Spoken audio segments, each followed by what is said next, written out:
The world tilted sideways. Come a useless old fool in front of her entire book club. And I said, you know what? Maybe you're right. Then I walked out of my own home, and I never went back to being her fool. What the women in that room told her after I left is the part she never expected. I'm 63 years old. I'm sitting in the spare room at my son's place in Geelong. The word by 3 boxes of clothes and a toolbox I've had since 1987. I feel lighter than I have in 20 years. The world tilted sideways. In-law made me a cup of tea this morning without being asked, and for a moment I just sat there holding it, wondering how I'd forgotten what simple kindness felt like. Let me go back to the beginning. The world. My ex-wife, I should say her name is Rhonda. We met at a football club fundraiser in Ballarat in 1989. She was laughing at something her friend said. The word thought she was the most alive person in the room. I was 31, working as a licensed electrician for a commercial contractor. Not glamorous, not a doctor or barrister. But I worked hard. I got paid well and I never once missed a bill. We married in 1991. 2 kids, my son Callum, he's 30 now, works in logistics in Geelong. My daughter Sky, 27. Though primary school teacher up in Bendigo. Good kids, both of them. Better than I probably deserved, honestly. For the first 15 years life was fine. Not perfect, but fine. The Warda went back to study when the kids were in high school, got herself a diploma in interior decorating, then started working part-time for a design firm in the city. I was proud of her, genuinely was. The world tilted sideways. But somewhere around the time she started going to those lunches with her work colleagues and the book club started up, something shifted. I'm not going to pretend I saw it clearly at the time. I didn't. The world tilted sideways. You don't, do you? You're just living your life, coming home tired, eating dinner, watching the news. You miss things that are happening right under your nose. She started making comments. The world tilted sideways. The kind you brush off. The Hendersons just got back from Tuscany, can you imagine? Said in a tone that meant she couldn't imagine us ever doing something like that. The we're at the neighbor's barbecue. Graham's about to make partner. Isn't that something? Said with this little sideways look at me that I told myself I was imagining. I wasn't imagining it. The world tilted. The book club met at our place every second Thursday. 12 women, nice enough individually. But something happened when they were all together in our lounge room. They had a particular kind of energy. The world tilted sideways, status conscious. The conversation was always about holidays in Europe, children at private schools, husbands with impressive sounding titles. I mostly made myself scarce on those evenings. The wordy out in the garage, or I'd head down to the bowls club for a couple of hours. I didn't want to be in the way, but this particular Thursday 6 months ago, the world had just finished a big job, rewiring the electrical system at a warehouse complex out in Werribee. 12 days straight, long hours, physically exhausting. The world tilted 6:30, not realizing the book club had moved to an hour earlier that week. I walked into my own kitchen to find 12 women sitting around our dining table. The Rhonda looking at me like I'd just tracked mud across a white carpet. The world tilted sideways, apologized. Said sorry, I didn't realize, I'll just clean up and get out of the way. I went to the kettle to make a cup of tea, and that's when one of the women, I'd never seen her before. The world visiting from Melbourne apparently, asked Rhonda what I did for work. What followed was the moment everything changed. Rhonda said, he's a Sparky. Just like that. Not an electrician. Sparky. The world tilted sideways. It was like she was admitting to something mildly embarrassing. The way you might say the car needs a service or the gutters need cleaning. The Melbourne woman said, oh, the word practical, and laughed a little. And Rhonda laughed too. I stood there with my hand on the kettle. Then one of the regulars, a woman called Deborah. The world tilted sideways, is some kind of financial analyst. Said Rhonda, you were saying earlier your husband was supposed to retire soon. Rhonda straightened up in her chair. Well, that was the plan. But apparently there's no rush. I turned around. I didn't know there was a deadline. She waved her hand. We're not doing this now. You brought it up, Gordon. That tone, like I was a child misbehaving at the dinner table. The world tilted side, and I want to be precise here because this is the part that changed something in me permanently. She said to the room, not to me. The world tilted sideways and sitting around my dining table in my house. This is what 20 years of marriage looks like. Your husband comes home smelling of sweat with no ambition left in him. And you sit there and smile. The room went very quiet. I set the kettle down. I looked at her. I said quietly, you know what? You're right. She blinked. What? You're right. The world tilted sideways. I am. And apparently that's been the problem all along. I walked to the bedroom. Got my phone, my wallet, my work boots. I heard her behind me in the hallway. Gordon, don't be ridiculous. They're going to think. I don't care what they think, I said. Not anymore. The worked up my car keys, she said. Where are you going? To stop being your embarrassment, I said. And I left. I sat in my car in the driveway for about 2 minutes. Not because I was hesitating, The world tilted sideways because I was 63 years old and I just left my wife of over 30 years and I thought I should probably sit with that for at least a moment. Then I drove to Callum's place in Geelong. The world tilted side hour down the highway. He opened the door and looked at me. I had no bag, no warning, nothing. He said, "Come in, Dad. You want a beer?" That was it. That was all he said. The never loved my son more than I did in that moment. His wife Priya, lovely girl, works in early childhood education, made up the spare room without a word. The world till of us sat at the kitchen table and I told them what happened. Callum didn't say much, he just listened. Priya kept refilling my cup of tea. The world, I said I was sorry for landing on them like this, and Callum said, "Dad, stop that." The word, I had the first proper sleep I'd had in years. I didn't realize how tightly I'd been wounded until I wasn't wounded anymore. The messages started at about 11 o'clock that same night. "Gordon, come home. The girls are still here, it's embarrassing." Then, "Gordon, I'm sorry, I didn't mean it like that. You know how I get." Then, "This is childish. You're a 63-year-old man, not a teenager." The word, about an hour later, the tone shifting, "You abandoned me in front of my friends. Do you have any idea how humiliating that was for me?" I didn't reply to any of them. I turned the phone face down and went to sleep. In the morning I rang Callum's cousin Owen, who's a solicitor in Geelong. He said the same thing he'd say to anyone in my situation: don't do anything hasty, don't sign anything. The world tilted sideways. Let's have a proper conversation before we make any decisions. We met for coffee on Saturday morning. I told him everything. He listened carefully and then said, "What do you want the outcome to be?" The warden. I said I wanted to protect what I'd spent 40 years building. He said, "Then let's make sure we do that." I also did something else that Saturday morning. The world tilted sideways, something I'd been putting off for 4 years because Rhonda kept saying the timing wasn't right, we needed to be more stable. What if it didn't work? I rang my old foreman Mick, the ward out on his own 12 years ago and built a genuinely good electrical contracting business in the western suburbs. He'd asked me twice to come in with him as a partner. Said no both times because of Rhonda. The world stood on the second ring. "Gordon, mate, what's the occasion?" I said. "Is that offer still on the table?" There was a pause. The world, "Can you start?" By Tuesday of the following week I'd begun the paperwork to register as a business partner. 40 years of licensed experience, a client list, the war contacts in commercial construction than I could count on both hands. Mick said I was bringing more to the table than he'd hoped for. Meanwhile, back at the house, the world tilty afternoon while Rhonda was at her work to collect more of my things.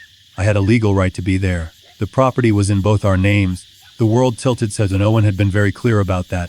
But I didn't want a confrontation. I took my toolbox, my work clothes, my father's watch from the bedside drawer, the world, a photograph of the kids at Aries Inlet from the 1990s that I'd always loved. She came home early. I was in the hallway with a box under my arm when she came through the front door. "I want to talk," she said. "We can talk through Owen." "Gordon, don't be like this." I said I was sorry. "You said you were sorry for how I took it." "That's not the same thing." She started to cry. The world tilted sideways, or something close enough to it. 22 years in this house, she said. "You're going to walk away from 22 years. I thought about saying something sharp. I decided against it. "The woman not walking away from the years," I said. "I'm walking away from the last version of them." And I took my box and I left. The following Saturday, Rhonda brought in reinforcements. The world, their sister Cheryl arrived at Callum's front door. I don't know how she got the address. I assume Rhonda found it, along with 2 of the book club regulars, including Deborah, the world, the financial analyst's wife, who had been sitting at the table when it happened. Callum came and got me from the spare room and said, quietly, "There are 3 women at the door, Dad. Do you want me to handle it?" I'd handle it, Cheryl started. "Gordon, this has gone on long enough. Couples have arguments. You don't blow up a marriage over one dinner party." "Book club?" I said. It wasn't one evening. It was the evening I finally listened. Deborah, and I give her some credit for this, at least had the grace to look uncomfortable. She said, "What Rhonda said was unkind. I think she knows that." "Unkind is one word." Cheryl said, "She needs you, Gordon. Her salary doesn't cover the mortgage on its own." The world tilted sideways. I looked at her for a moment. "I'm aware of the finances, Cheryl. I've managed them for 31 years. The world tilted sideways. They collected 2 boxes of Rhonda's things she'd asked them to pick up. Some books, some ornaments, a few items of clothing she'd left in the car. As they were leaving, Deborah turned back and said, "The wordly enough that the others didn't hear. For what it's worth, several of us talked to her after you left that night. We told her she'd gone too far. She didn't want to hear it." I nodded. "No," I said. "She never does." The following Wednesday I got a letter from a solicitor in Melbourne, not Owen, but a family law firm Rhonda had engaged. It contained a list of claims, The world half the value of the property, half of my superannuation accumulated during the marriage. The world tilted sideways. An argument that my business partnership should be considered a joint marital asset because the decision to pursue it had been made during the marriage. The one read it, put it down and said, "She's fishing. None of this is unreasonable for her to ask for, but the super argument about your business is creative, to put it charitably." The world tilted sideways. He sent back a measured response that made it clear I had my own representation, that I was prepared to proceed through proper channels. The word I expected all communication to go through legal counsel. He also noted that we had witnesses and a detailed account of the events leading to the separation. A week later, Callum rang me. The world tilted sideways. He sounded careful, the way he does when he has something to say that he's worked out how to say properly. "Dad, I don't want to make things worse, but I think you should know." The world tilted sideways. "Mum's been telling people you had some kind of breakdown, that you've been acting erratically for months and the book club incident just sort of, I don't know." I sat with that for a moment. "Right?" I said. "Sky's heard it too." "She's furious." My daughter rang me that evening. She didn't mince words. "Sky never does. Dad, I love Mum, but what she said to you was disgusting and now she's trying to rewrite history." The were Deborah's daughter's netball last weekend and Deborah pulled me aside and told me what she saw. The world tilted sideways. "She said you handled it with more dignity than most men half your age would have. More than I expected." Then something happened that I really hadn't anticipated. The world tilted sideways. As a private Facebook group. I'm not on Facebook. Never have been. But apparently one of the women who'd been at our place that Thursday evening posted something in the group. The world tilted exactly what she wrote. But the gist of it, according to Sky, who heard it from someone who was in the group, the world tilted sideways. With that, she'd witnessed what happened and wanted to say something because the account being circulated in their social circle wasn't accurate. The world tilted sideways. Rhonda had withdrawn from the book club. Apparently things had become uncomfortable for her there. Deborah rang me directly about a week after that, just to say something. She said, "The world tilted sideways. You know that the women who were there that night have a lot of respect for how you conducted yourself. You didn't raise your voice, you didn't humiliate her back, you just left." The world tilted. It's the kind of thing people notice, even if they don't say it at the time. "I thanked her," she said. "Also, the world tilted Sosgan's warehouse out in Hoppers Crossing is having some ongoing issues with the electrical fit out. Would you be open to a conversation? That job turned out to be worth close to $40,000. Not bad for a useless old Sparky with no ambition." 3 weeks after the book club evening, with things escalated in a direction I hadn't expected. I came out of a site meeting in Werribee to find a voicemail from my old employer. One of the contractors I'd worked for regularly for the past 8 years. He sounded uncomfortable. "Mate, look," the world tilted sideways. "This is awkward and I want you to know I don't believe a word of it. But I've had a call from someone claiming to be a concerned person saying there are questions about materials going missing from jobs." The world tilted's rubbish, but I figured you'd want to know. I rang him back immediately. He was very decent about it. He said, "I've checked with the site managers. No one has reported anything." The world tilted sideways. Whoever made that call, I don't know what they were hoping for, but it's gone nowhere. I had a pretty good idea who'd made the call. The world sent a formal letter to Rhonda's solicitor noting that we were aware of at least one attempt to damage my professional reputation, and that any further incidents of that nature would be treated seriously and documented accordingly. Stopped. About a month after the evening, Rhonda reached out directly. Not through her solicitor, through Sky. She asked Sky to pass along a message that she missed me, that she'd made a terrible mistake. The world tilted that she would do anything to work things out, that she was prepared to go to couples counseling. Sky rang me and told me, then said, "I'm not telling you what to do, Dad, just passing it on." I said, "But tell her I wish her well." Sky was quiet for a moment. Then yeah, I think that's the right call. It's now been almost 5 months since that Thursday evening. The Life as it stands, I'm a partner in a licensed electrical contracting business based in Geelong. The world tilted 4 months. We've completed 7 commercial contracts and have 3 more confirmed for the next quarter. Though I've taken on 2 apprentices, young blokes fresh out of their first year of TAFE, both of them sharp as tacks. One of them reminded me so much of myself at that age that it made me a little emotional on the drive home. Though I didn't mention that to anyone. I've found a unit to rent in Belmont. The world tilted sideways just south of Geelong, 10 minutes from Callum's place. It's small, it's quiet, and it has a back patio that gets the afternoon sun. The world tilted sideways. I sit out there with a cup of tea most evenings and I listen to the birds and I don't feel the particular kind of tension I didn't even know I was carrying until it lifted. The wort me a small succulent for the patio. She said succulents are good for people who are rebuilding because they're resilient. The was a very kind thing to say, and also probably the politest way anyone's ever told me I'd neglected myself. The legal process is underway. The world tells me it will take time and there will be negotiations, and I shouldn't expect it to be quick or simple. I'm not expecting quick or simple. I'm 63 years old. I know by now that nothing worth doing comes quick or simple. What she got, the house is being valued. She's moved back into it for now. Her salary doesn't cover the repayments on her own. The world tilted sideways, so she's taken in a boarder, a young woman who does something in social media marketing.